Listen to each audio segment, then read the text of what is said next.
Item number 8.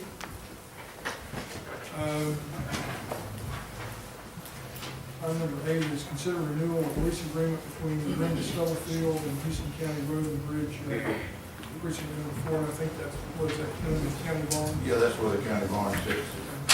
Randy Crosby's canard. Make a motion to approve this lease agreement. Any discussion? All in favor? Any opposed?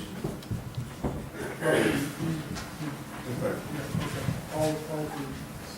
Motion carries.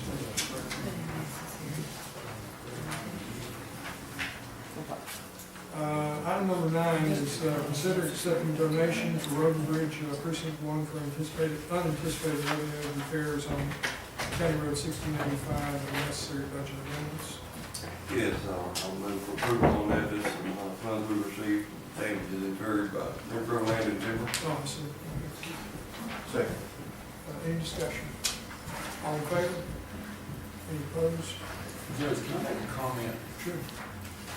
This damage actually occurred back in October, right? Yeah, at least.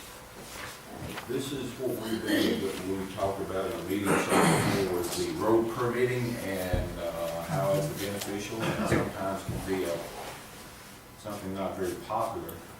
But this same company asked for a permit to log on the road in precinct 2.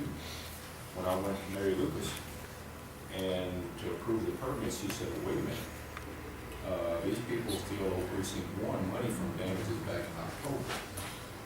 If we had not had any type of permitting, where it's more or less a communication between us and the contractor, more than sometimes it's looked at as a penalty, but you have 85–90% of the contractors who are honest and will do the right thing. But then you have that small few that will try to slip through the cracks. And I just want to make that comment that this is something that's beneficial to the county to maintain, you know, because he had to spend money on his road to fix that road, Sure. which would not have been damaged, or he would not have had to spend those funds if it had not been for the lack of cooperation between the commissioner and the contractor. Add to that, we're also working with the state legislature on coming up with a solution for the oil and gas heavy haul equipment that we see in the county that are damaging the road. So that's a huge issue and one that each of the counties that are benefiting from oil and gas have to deal with. So we'll keep you abreast on that as we get further developments. Item number 10 is consider accepting donation to Road and Bridge Precinct 2 for improvements on CR 3020. Yes, Judge, I'd like to move that we accept this donation from Reverend Carl Mitchell for $200 to this county road. Any discussion? All in favor? Any opposed? Motion carries. Item 11 is consider approval of co-sponsorship with Trinity County and Honeywood Resource Conservation Development for mineral zoning workshop to be held in Lovelady the 21st. Yes, exactly. That was the announcement I made earlier. I just want to do all the more people here, but I move that we approve this co-sponsor for this event.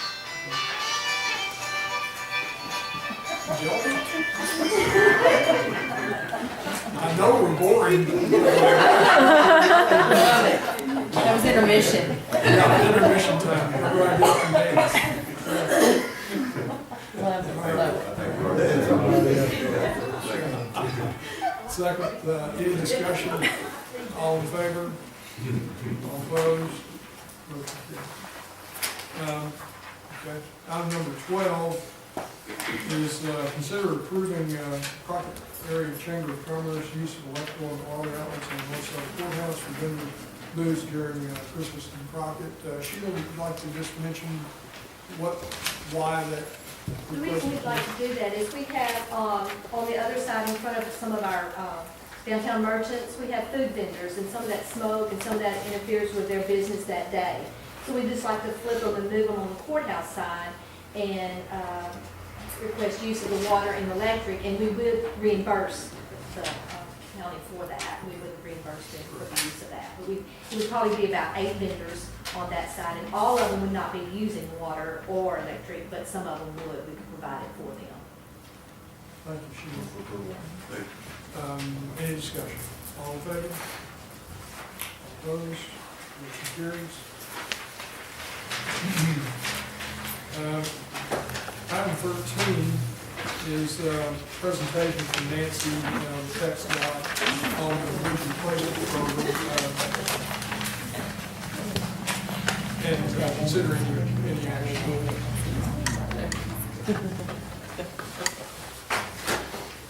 This is just that same list of bridges that I sent with the letter.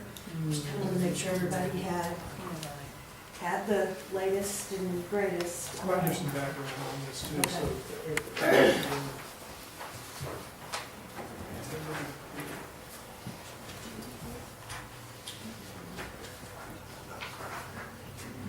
I've got a copy on it, look at this, anybody want to just pass it around, have a take a look at it. I think that most of y'all are familiar with the bridge replacement program, the bridge inspection program. Every other year, we inspect the county's bridges. And I usually come that year, like I'll come, this year's the year we'll be inspecting y'all's bridges, so I'll come later this year, I'll bring the inspection reports and give them to you guys for the different precincts and kind of talk about this again.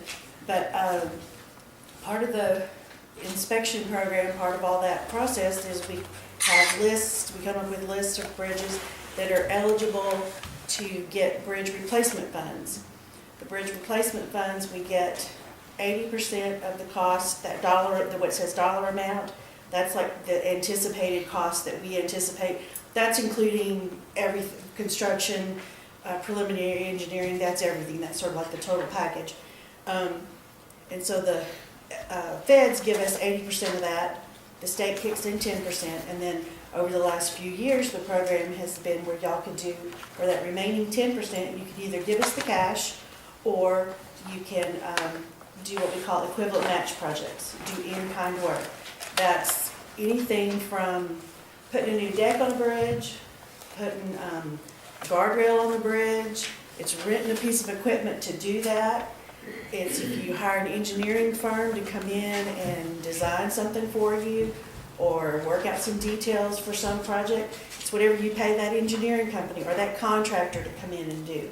If it's what you pay your road hands to do the work, the only stipulation for this process is that the work cannot have been done until we sign the agreement to replace one of these bridges, and the work has to be on a mainline structure. Like you can replace a little 18-inch pipe under the road, but replacing a pipe to the driveway, into a driveway, that won't count. Does any bridge qualify? In other words, the length of the bridge or any? For it to be on, for us to call it a bridge, it has to be 20 feet long, like we talked about.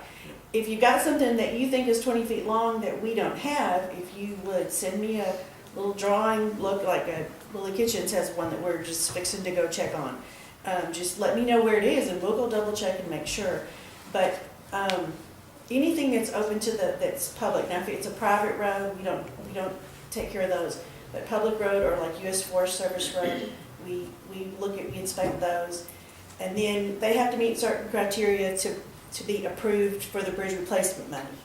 They do have to, and that they have to compete statewide with all the other bridges in the state as off-system bridges. And so we don't always get, our bridges don't always get approved because we don't have the traffic that some of, like Houston. Houston has off-system bridges that are probably equal to some of our farm road bridges. That's just the nature. They've got way more people and traffic than we do. So sometimes our bridges don't, they have to get really bad before they will qualify. But these on this list are the ones right now that we have that are qualified, that are in the program, they're in the system, there's money set aside for them. And the years are just the years we put them in.